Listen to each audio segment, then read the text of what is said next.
Today I'm going to read The Smartest Giant in Town by Julia Donaldson and Axel Scheffler. George was a giant, the scruffiest giant in town.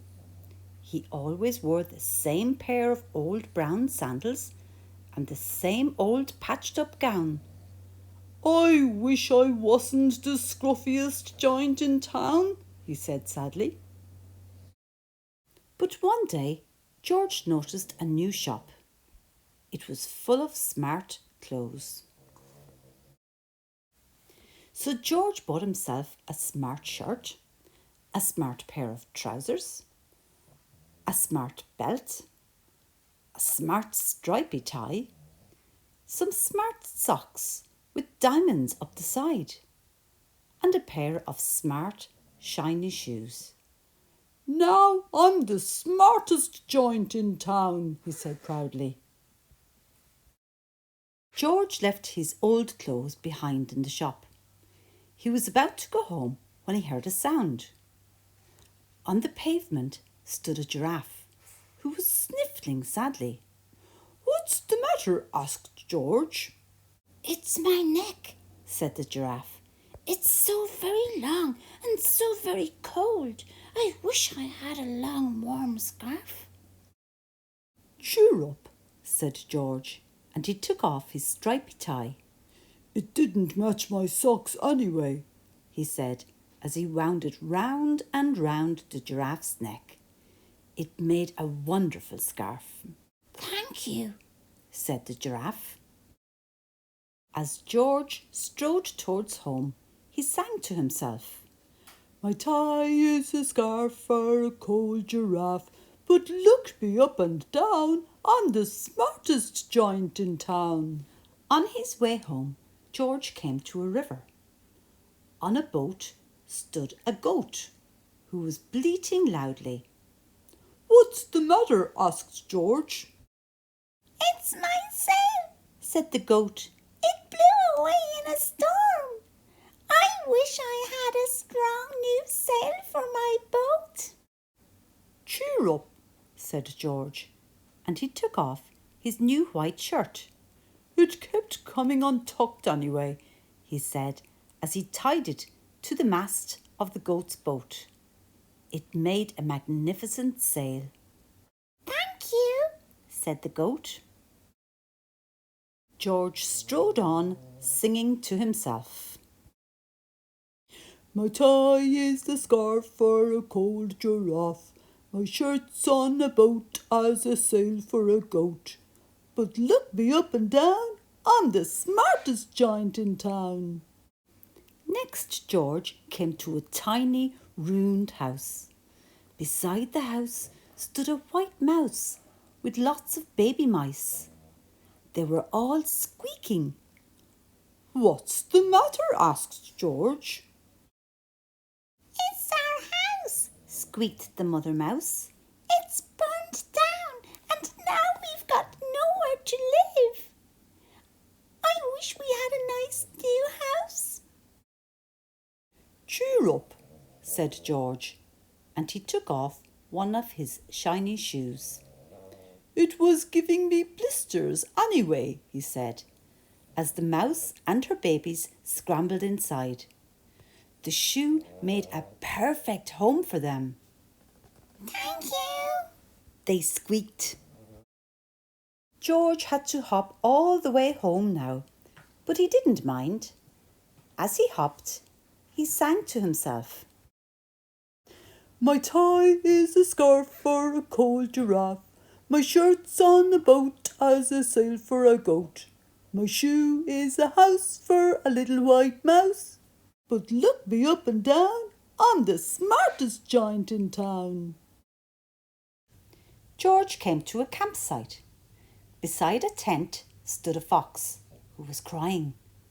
"What's the matter?" asked George. "It's my bag, my sleeping bag," said the fox. "I dropped it into a puddle. I wish I had a warm, dry sleeping bag." "Cheer up," said George, and he took off one of his socks, with the diamonds up the sides. "It was tickling my toes anyway," he said, as the fox snuggled into it. It made a very fine sleeping bag. "Thank you," said the fox. George hopped off, singing to himself. "My tie is a scarf for a cold giraffe. My shirt's on a boat as a sail for a goat. My shoe is a house for a little white mouse. One of my socks is a bed for a fox. But look me up and down, I'm the smartest giant in town." George came to a big, squelchy bog. Beside the bog stood a dog, who was howling. "What's the matter?" asked George. "It's this bog," said the dog. "I need to get across, but I keep getting stuck in the mud. I wish there was a safe, dry path." "Cheer up," said George, and he took off his smart new belt. "It was squashing my tummy anyway," he said, as he laid it down over the bog. "Thank you," said the dog. The wind started to blow, but George didn't mind. He hopped on, singing to himself. "My tie is a scarf for a cold giraffe. My shirt's on a boat as a sail for a goat. My shoe is a house for a little white mouse. One of my socks is a bed for a fox. And my belt helped the dog who was crossing a bog. But my trousers are falling down. I'm the coldest giant in town." Suddenly, George felt very sad and shivery, and not at all smart. He stood on one foot and thought. "I'll have to go back to the shop now and buy some more clothes," he decided. He turned round and hopped all the way back to the shop. But when he got there, the shop was closed. "Oh no!" cried George, and he sank down onto the doorstep, and a tear ran down his nose. He felt as sad as all the animals he had met on the way home. And then, out of the corner of his eye, he saw a bag with something familiar poking out of the top. George took a closer look. "My gown!" he yelled. "My dear old gown and sandals!" George put them on. They felt wonderfully comfortable. "I'm the coziest giant in town," he cried. And he danced all the way home along the road. When George got home, outside his front door stood all the animals that he had helped. They were carrying an enormous present. "Come on, George, open it," they said. George untied the ribbon.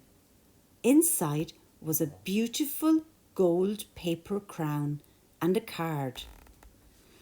"Look inside the card, George," said the animals. George put the crown on his head and opened the card. Inside the card, it said, "You gave your scarf to a cold giraffe, your shirt's on a boat as a sail for a goat. Your shoe is a house for a little white mouse. One of your socks is a bed for a fox. Your belt helped a dog who was crossing a bog. So here is a very fine crown to go with the sandals and the gown of the kindest giant in town." Wasn't George so kind? And that is the end of the story. I hope you enjoyed it.